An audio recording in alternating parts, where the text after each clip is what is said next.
not. It couldn't get any worse. If being hopeful was a crime, I would get a life sentence.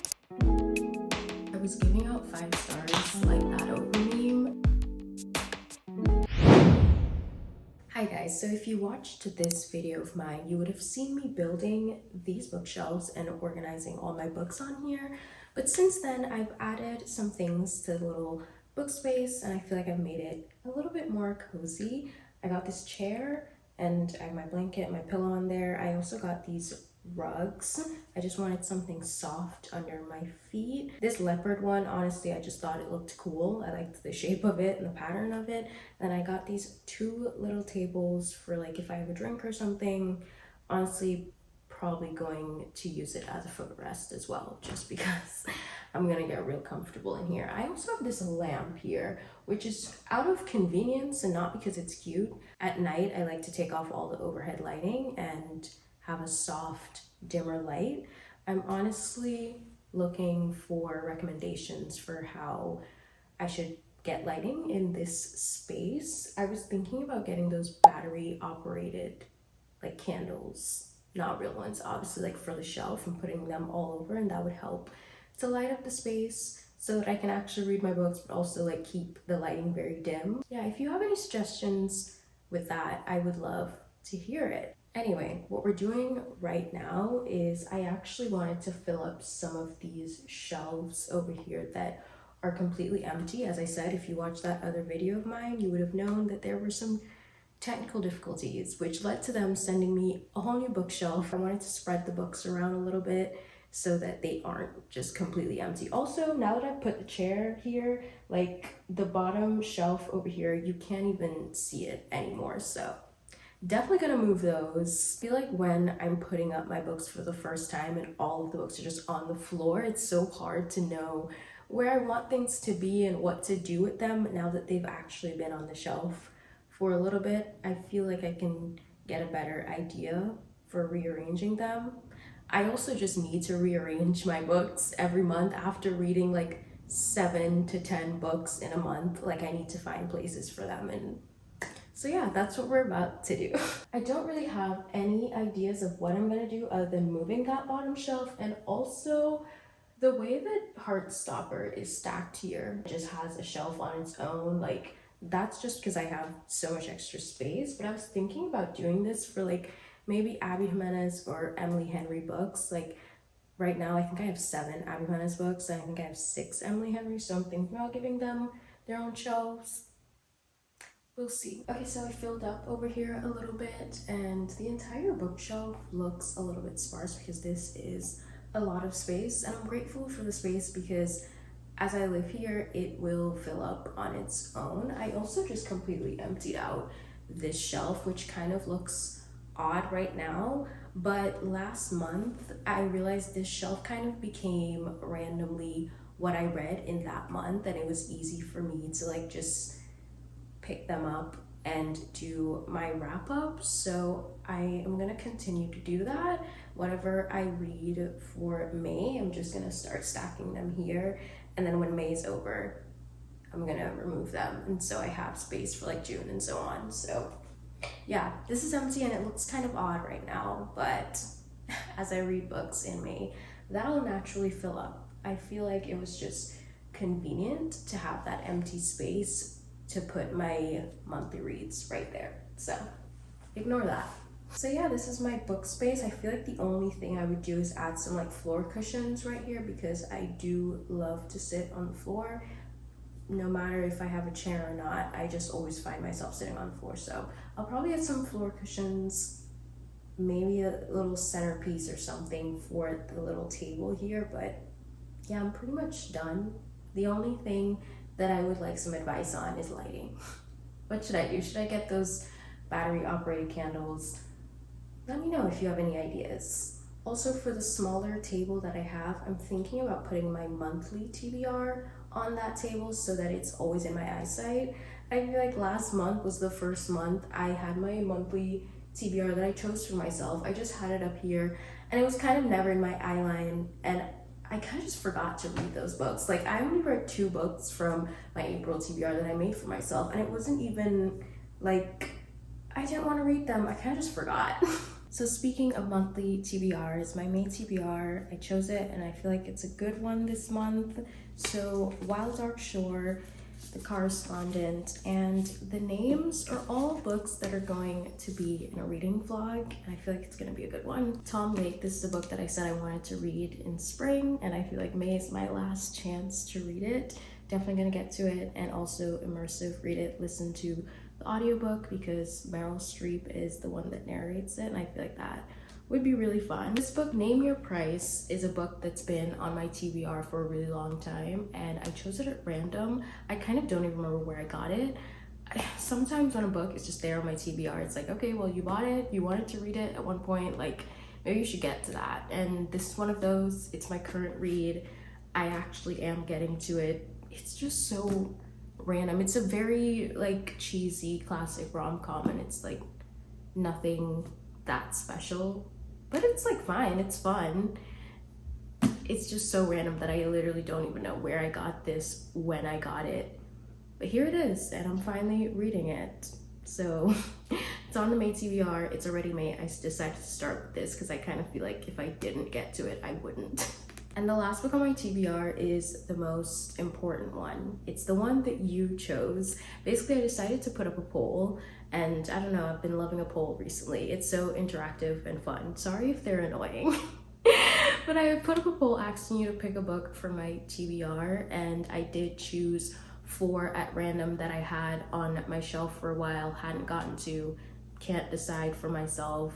That's also another thing about me in a poll. I'm bad at making decisions on my own. So you guys helped me to choose, and I had The Girls by Emma Cline, and that got 18% of the votes. Other People's Summers by Sarah Morgan got 9% of the votes. And The Woman by Kristin Hannah, the clear winner, got 41% of the votes, so this is going on my TBR. All Roads Lead Here by Mariana Spata was the last option, and that got 31% of the votes. That was pretty close. Maybe I'll put it in the poll for next month because I feel like this was really fun to have you guys choose a book for my TBR. And because you chose this one, in today's video, we are actually going to be reading this book as well. I feel more inclined to get to it because you guys chose it. My loyalty is to you. If I choose it, it's like whatever. But you guys chose it, so I have to read it. Kristin Hannah is honestly an author that I have to spread out her books a little bit, and I feel ready to read another one. The last one I read was The Nightingale, and that was in January, so I'm ready. I'm ready for another one.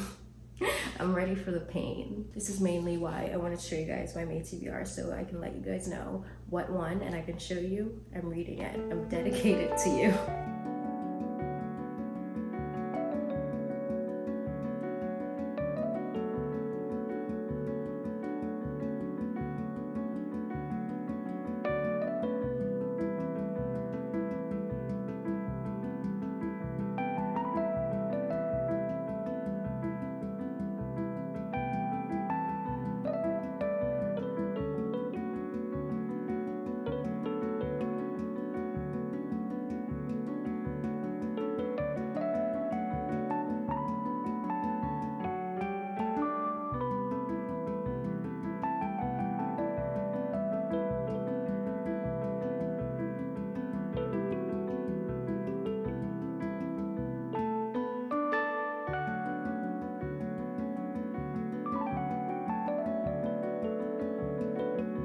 So I'm 118 pages into The Woman by Kristin Hannah, and this is a book highlighting the women's contributions to the Vietnam War. We start off by seeing Frankie, the main character of this book. She is at a going away party for her brother. He's going off to the Vietnam War, and her entire family is celebrating this. And she's just like conflicted inside because she feels like she should be doing more. She thinks that she has something to contribute as well, and she's telling herself women can be heroes too. So as a nurse, she signs up and she's going to be a part of the Army Nurse Corps. So that's what leads her to Vietnam. But when we get there, we just start seeing how she's handling it and how she's coping with her first experience like this, because she did grow up very sheltered with her conservative parents, and so it is really rough for her, and she was going from California to Vietnam. And so all of this just very new to her, so not what she expected, no matter how much she tried to prepare for it. And honestly, since chapter 6, I've been crying. Chapter 6 is only like 50 pages into the book, and I was already crying for that entire chapter. She survived her first mass cal, is what they call it, mass casualty. Honestly, when you pick up a Kristin Hannah book, I think you expect to be devastated. I do anyway, but I think I expect the book to like go through its motions and then be devastating at the end, and like the ending is what makes you cry. I feel like I always expect that. I didn't expect to be crying from page 50, and it just continues on. Her experiences are just so devastating. But anyway, like most Kristin Hannah books, I'm devastated, but I'm still really enjoying it. It's been a really good book so far, and honestly, she writes these really long books that can look kind of intimidating at first. It's like, I don't want to pick up a almost 500-page book, but they go by so fast. I don't know, something about the way that she writes them. I always forget how much I love her writing until I'm back in one of her books. But yeah, it's going well, even though I've been crying a lot. I wish I was recording my reaction just now. That's not where I am. I'm like this far in. I had no intentions of like filming or anything. I was like, I'm gonna read a couple pages before I go to the gym. I'm so glad I didn't read this in the gym. What I just read, is Kristin Hannah okay? Why would she write this? First of all, let's just backtrack for a second there. I felt like Frankie could not catch a break. I was reading this while I was having dinner last night, and somewhere around halfway through the book, something happens, and it's something that I expected. I'm not gonna lie to you, it's pretty predictable. It wasn't that shocking. I still just, it was awful. I couldn't process it, and I'm not kidding. I read that part while I was eating, and I lost my appetite. My roasted sweet potatoes, I couldn't finish them because I was just feeling so sick at this thing happening, even though I saw it coming.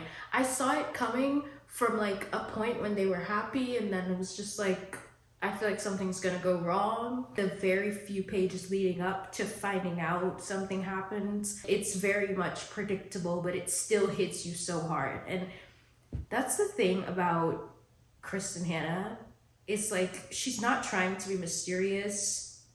She's kind of just like leading you towards what's going on in the story. It's not this like big reveal kind of thing, but it still hits so hard even though it's predictable and you see it coming. Like, why does it hit so hard if I know that it's coming?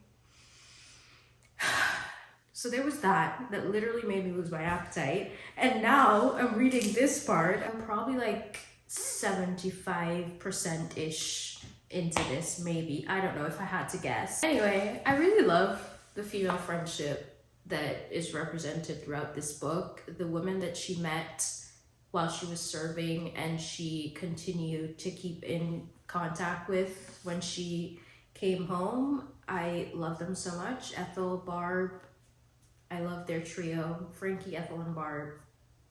Great friendship there. I don't even know what to say.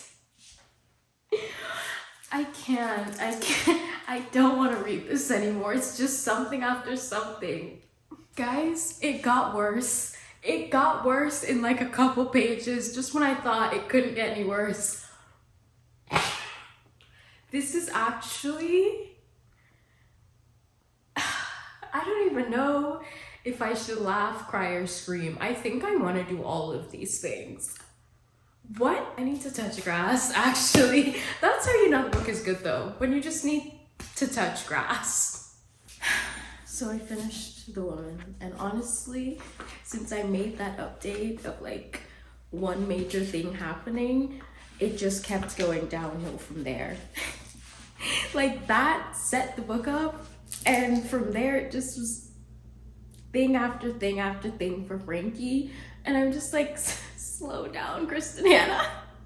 This book is split into two parts, and the first part is more so focused on her time in Vietnam and her experiences there. And even though she does go home in the first part, I think we get the outcome and just her trauma. Most of that is in the second half, and she truly experienced everything. I didn't grow up in the US, so when it comes to American history, I feel like what we were taught was more so just like important dates and like reasons for the war. I knew that it existed, I knew the dates, I knew why it happened, but we never went into detail because we just have so much history of our own to get through in like school and curriculum, and it's not something that I ever just researched on my own. As I said, I have my own history to learn. And so it was interesting learning about this and constantly being like, did this really happen? Like I kept researching, did they really treat people like this? Did this really happen? Did that really happen? Just like I had no idea. And it was nice to learn about that, but this obviously is historical fiction. And so there was a part of me, it's like, are we exaggerating? Is this real? One thing about Kristin Hannah, I think she's good about researching and trying her best to reflect what was actually going on, because from all the moments of me being like, was this real? Was this real? I did come across lots of things reading and seeing that a lot of the way she portrayed this is accurate. Which is just so sad. It just adds to it and makes me cry even more. Honestly, I feel like the entire second half of this book, I won't say anything about it. It would definitely be spoilers, and I went into this book so blind, and it made it so much better for me. I had no idea what to expect, but if in the most vague way possible, and you won't know what I'm talking about if you haven't read it yet, but for the people who did read this book, you'll know what I mean when I say I am very gullible, which was a roller coaster of an experience for me as a gullible person. I don't even think it's that I had faith in people. I think I was just feeling hopeful. If being hopeful was a crime, I would get a life sentence, because I genuinely just can't believe everything that Frankie went through. And I feel like at every point and turn of this book, I was like, surely that's it. It's time for us to like get better. It's time for a happy ending. And then just more kept piling on and piling on. Kristin Hannah is kind of crazy. Has anyone checked on her? Why would she write this? Why would she do all of this to one character? It was really, really good though. It's kind of, some of the things that was going on felt kind of soap opera-ish, which is like such a crazy thing to say when this book is focused on the Vietnam War and the experiences of women during the Vietnam War and after it. Like that is what the book is to its core, but they're human beings, and human beings have drama. At the end of the day, they're only human and they have their own drama in their lives, and that mixed in with all of their experiences was just like, they've been through too much. This was really good though. I don't know what I'm gonna rate it. It gave me 5-star feelings, and it feels like a 5-star, but I've been giving out so many 5 stars recently. I'm like questioning myself, like maybe you should sit with it for a minute. But I will put my rating on the screen, but it's definitely a 4.5 or a 5. Like, it was so good and so heartbreaking. I'm gonna end off this review by saying men are the problem in every timeline. Wait, actually, I just wanted to say one more thing. Thank you guys for voting in the polls, and thank you for choosing this for me. It was great, it was amazing. I trust you guys to choose a good book for me, and this has been on my TBR for like exactly a year. I got it in the little free library at my apartment in May of last year. So 1 year of this just being on my shelf, and here it is, a probable 5-star. I mean, I did know that Kristin Hannah has amazing books, and I have rated all of them highly, but I've just been kind of scared of this one, but it was so good.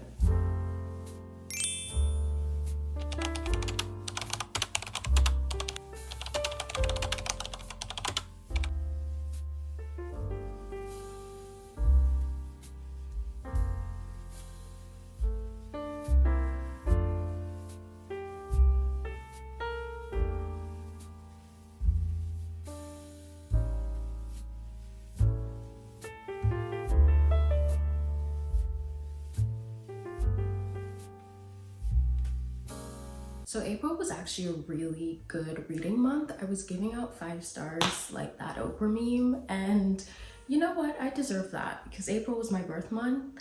I kept sitting with all my 5 stars like, did you really want to give this 5 stars, or were you just in a mood? But no, I really loved all the books that I gave 5 stars, and there was a lot. So honestly, let's just get into it. It's kind of funny because the beginning of April, I felt like I was gonna get into a little bit of a slump, and then that turned around and I read some amazing books. So let's get into it. The first book that I finished was Slanting Towards the Sea, and the first 5 star of April. So this is a book about 2 people who are divorced.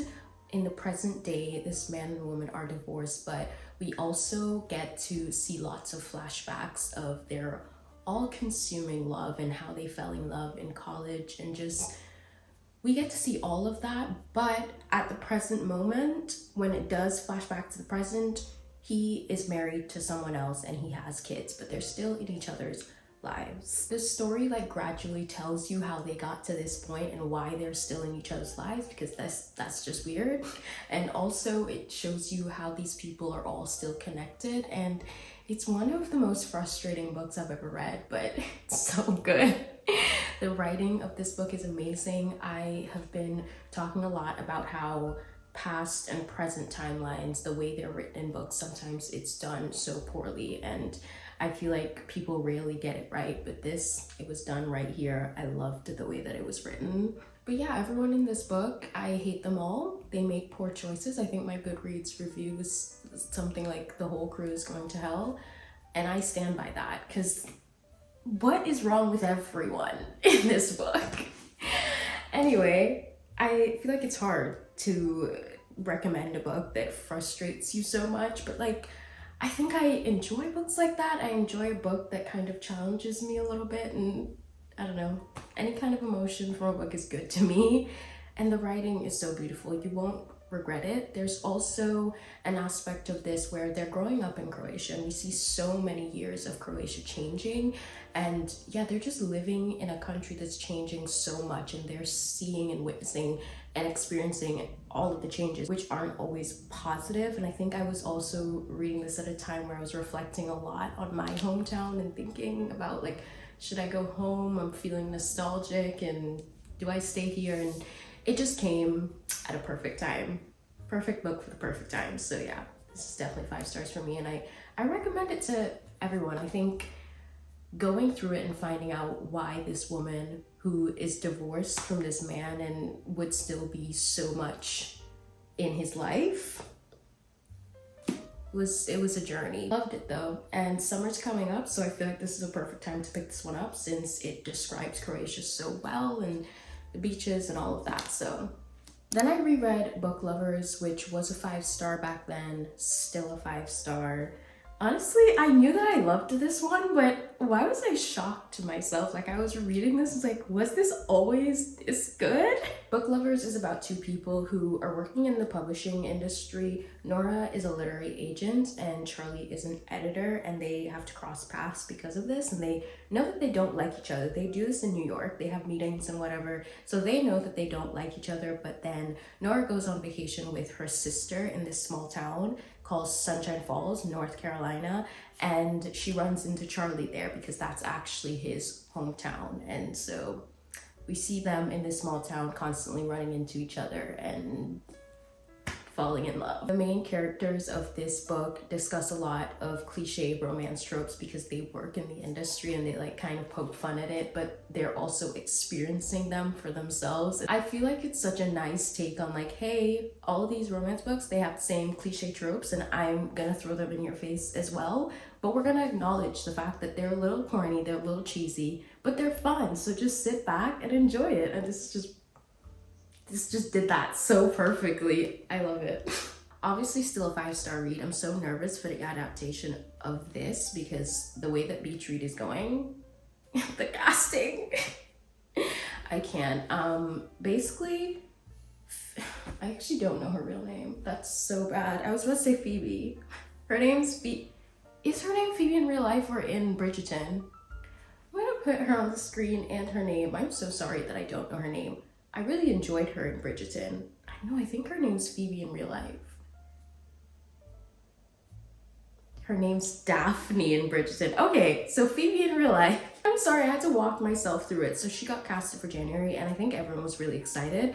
And I was like in the tiny bit of people that I wasn't feeling it. Honestly, she's great. She's a great actress, and I would love to see her in more things, but I just wasn't feeling her for January. But a part of me was like, this is the one Emily Henry book that I feel like the male main character actually kind of matters more, which I feel like is horrible to say. But Beach Read is just one of them where like the Gus of it all just matters so much. And then the Gus, not good. I'm sorry, I'm sure that guy is great and a great actor, and I'm like hoping he really proves us wrong, but just based on what I've seen, which is White Lotus, and just the look and vibe of him, it just doesn't suit Gus at all, in my opinion. So that has just made me not really excited for any more of the adaptations. And Charlie Lastra and Nora, they're just so important to me, and I'm scared. But anyway, love this. Sorry for the random tangent about Emily Henry.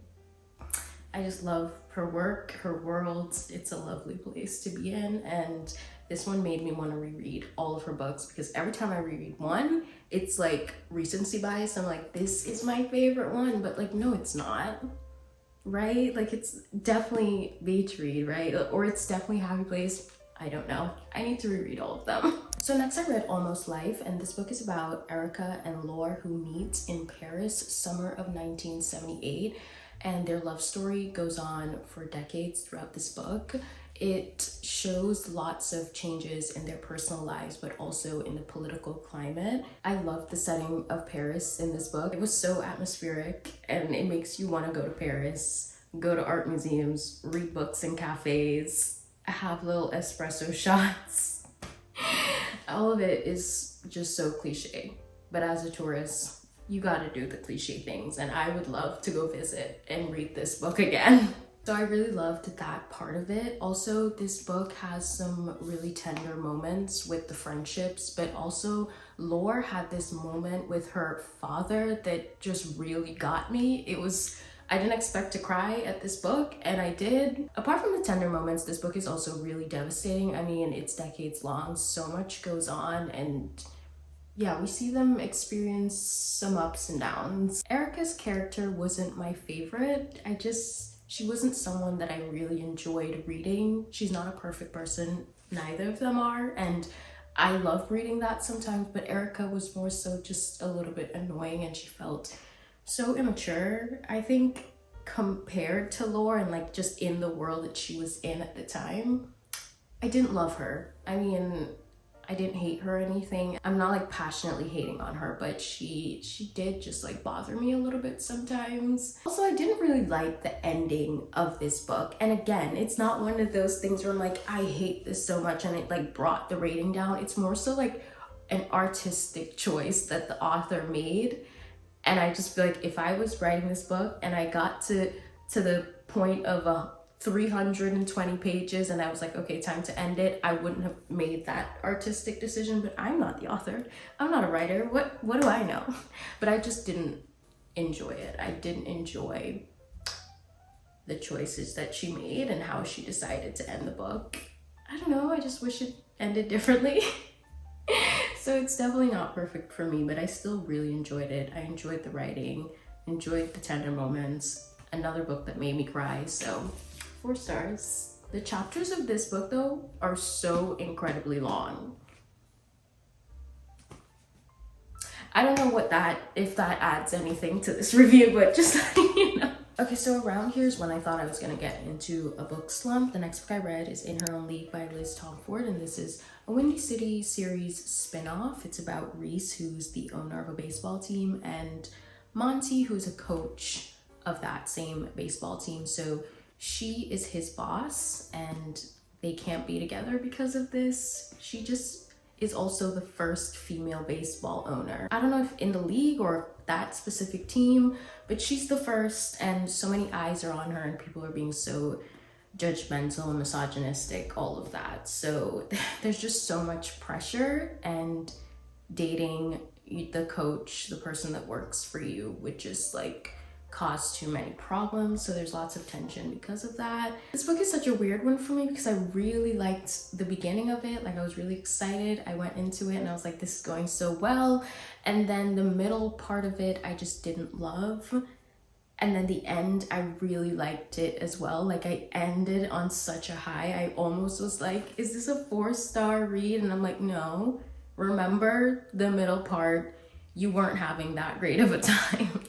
So I landed on 3 stars for this, but it's like just so weird how much I loved the beginning, loved the end. And I obviously think about the fact that this is a romance book that's 400 pages. Is it over? I think it's exactly 400 pages, actually. Yeah, the end, 400 pages. And so I'm just thinking maybe some of the middle part could have been cut if we got a bridge shorter from the beginning to the end. It could have been overall a better experience. I think at some point in the middle, you just know that it's coming to the point where it's gonna hit the fan. And so it's just like, okay, just do it already. Like, I'm getting nervous. But also it's like, we know how this is gonna go. Let's just get to that part. Let the blowout happen, because there will be a big fallout. We all know it's coming. I don't know, but the beginning's really good and the ending's really good, and it made me, I remember the ending just made me feel really happy about how they ended up. So good for them, honestly. 3 stars, definitely not my favorite in this world, but still good. So after that, not completely living up to my expectations, I had a DNF, which was storybook ending. This book is just about 3 people. So basically, April wrote this letter to Wesley, who works in this bookstore, and she put it in a used book because his job is to look through the used books and like price them and stuff. So she's like, he's definitely going to see this. And so she writes him a letter, puts it in a used book, and is like, if you want to respond to this, put it in the Hunger Games book on shelf, blah, blah, whatever.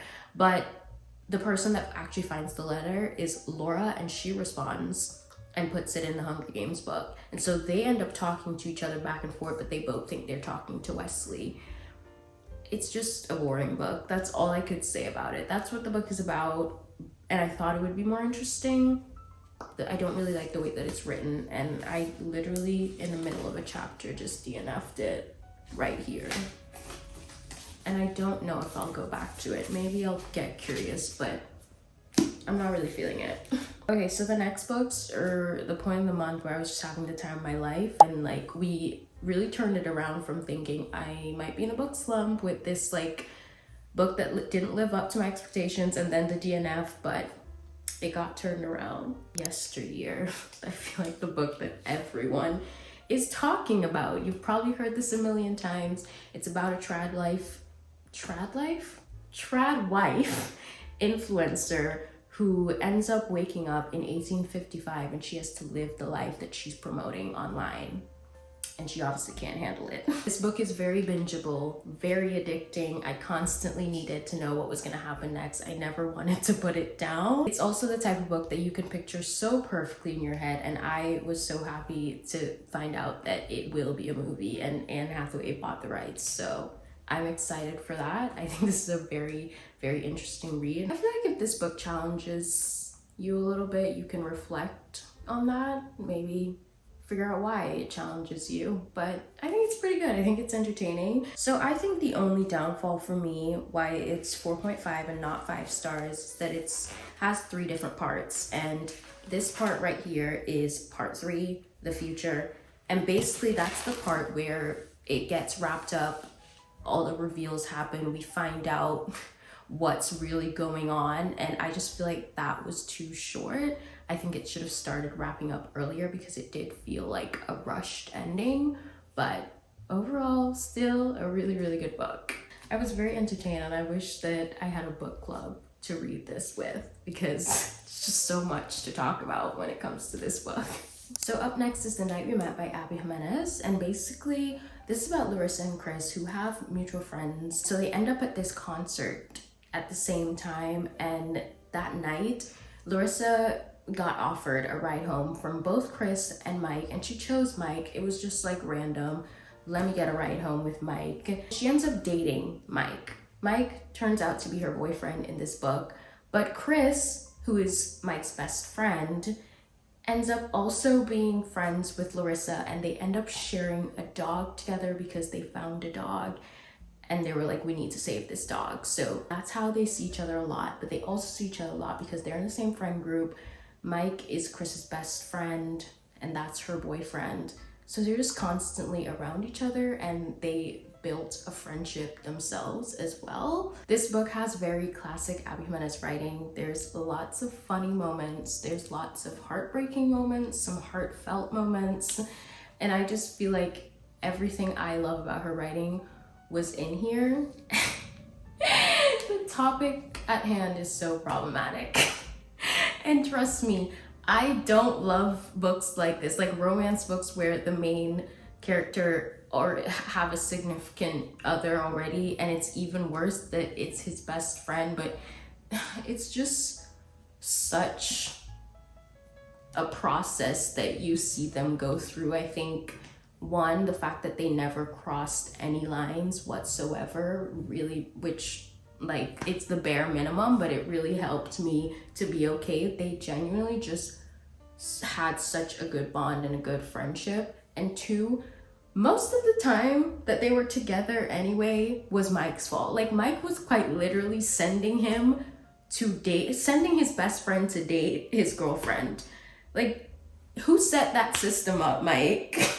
And obviously Mike has his own problems and I feel so much for Mike. Like, this is a lot of Mike. You get a lot of Mike throughout this book, and I think that's potentially something people will not enjoy.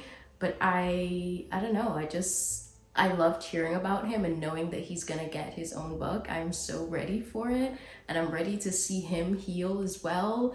I think I would love to see him, Carissa, not me having ship names for them, but him, Chris, and Larissa, I would love to see them all mend their relationships. With all of that being said, with me saying she had a boyfriend the entire time, it made it such a natural slow burn, which was so good. I just loved how slow of a burn this is. No spice, because obviously that's someone else's girlfriend. All of that just felt so natural. I think sometimes in slow burns, it feels like, okay, we're just sitting around for pages and pages and pages doing absolutely nothing. I don't know, like, it kind of doesn't make sense anymore, but this was such a natural slow burn. They aren't just sitting there and withholding their feelings for no reason. It's such a natural progression into their relationship. And also, I feel like Mike kind of misled Marissa. I feel like Mike and Marissa didn't even know each other.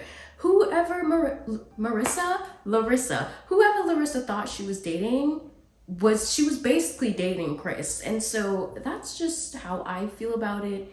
It is problematic. It won't be for everyone, and I get it. I was nervous about it. I didn't think it was going to be for me either, but I ended up liking it, and I am really excited for the next book, which I hope and I think is going to be Mike's book.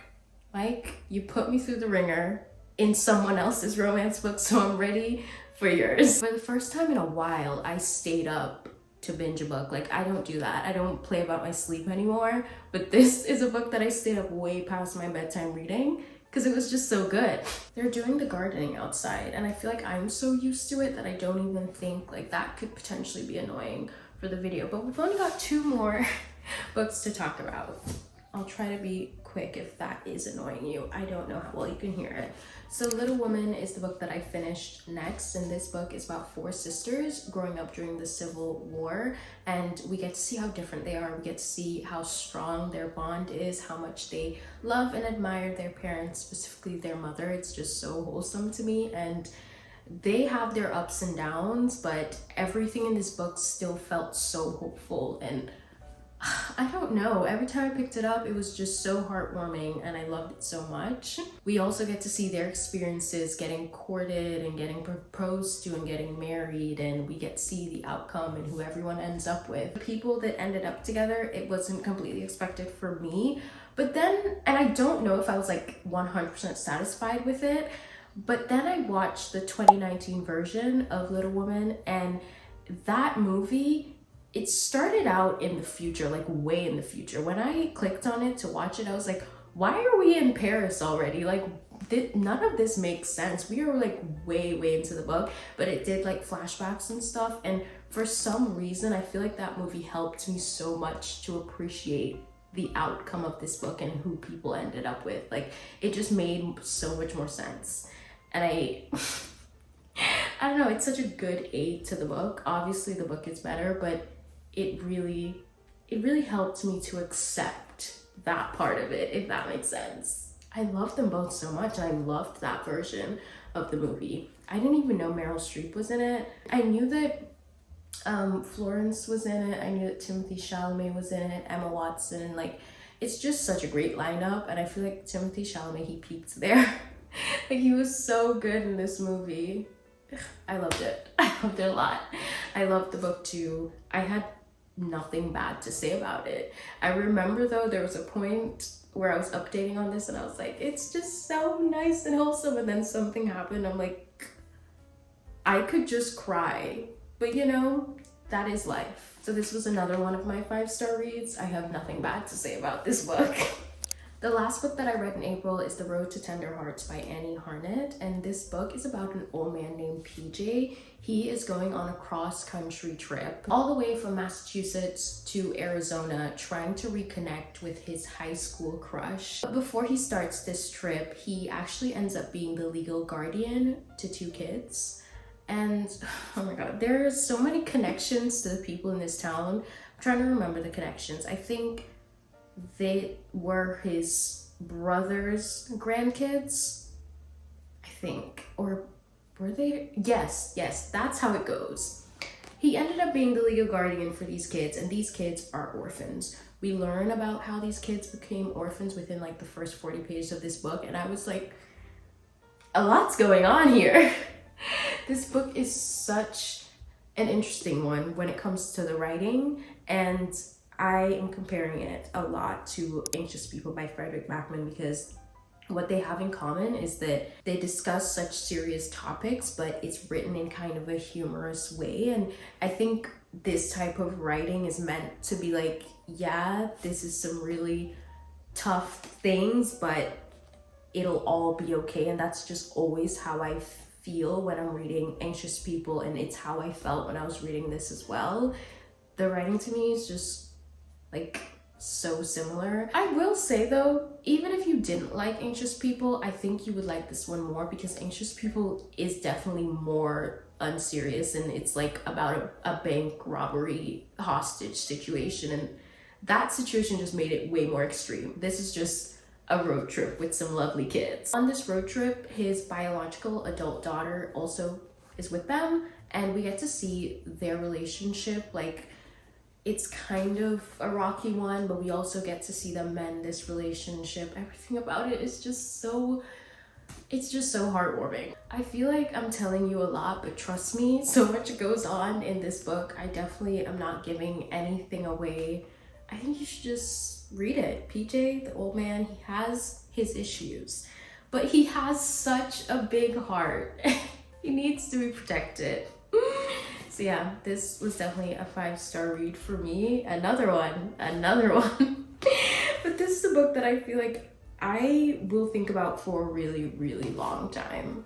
They're getting closer, so it's getting louder, and I'm taking that as my sign to shut up. But yeah, that's pretty much it. Those are all the books that I read in April, and it was such a good reading month, and I had so many 5-star reads, even though one of them was a reread, but really great, and I recommend most of these. You guys, this just came in the mail. Our Perfect Storm by Carly Fortune. She has some kind of chokehold on me because I actively hate 2 of her books. I do love 2 of them, but you'd think that would make me a little bit skeptical. For some reason, every release day of hers, the book is in my hand. Like, I always have her books on release day ready to go. I don't know what it is, but I'm so excited for this one. This one sounds really good. I feel like her first 2 books, maybe she was just like in a certain mindset, and since then it's just been going up, and the last one was amazing, so I'm thinking this one's gonna be great too. Anyway, I'm really just coming here to outro this video. If you got to this point in the video, comment the sun emoji because it's almost summer. It's almost time for summer reads. So thank you guys so much for watching. Like and subscribe for more if you enjoyed it, and I'll see you in the next one. Bye!